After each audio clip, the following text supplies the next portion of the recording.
வருகிறோம். இந்த உலகத்திலே எத்தனையோ நற்செய்தியை கேட்டிருப்பீர்கள், பார்த்திருப்பீர்கள். அந்த செய்தி எல்லாம் துர்க்குணமான செய்திகள், நமக்கு துர்க்குணமான செய்திகள், எங்க பார்த்தால் அழிவு செய்திகள், எந்த பார்த்தாலும் அழிவு செய்திகள். நாங்க சொல்லுகிற நற்செய்தியோ ஆண்டவராக இயேசு கிறிஸ்து சீக்கிரம் வரப்போகிறார், சீக்கிரமாக வரப்போகிறார். அதை விசுவாசிக்கிறவன் பதறான். அவனை ஆண்டவர் ரட்சிக்கப்பட செய்வார்.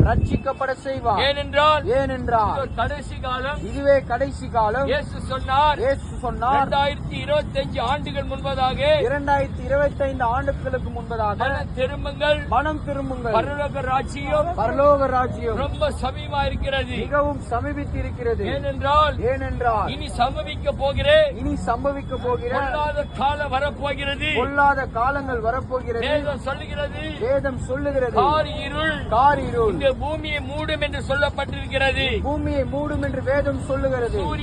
சூரியன் இருளாகிவிடும், நட்சத்திரம் ரத்தமாக உருகும். காரிருள் இந்த பூமியை மூடும். இயேசு கிறிஸ்து வருகைக்கு அடையாளங்கள்.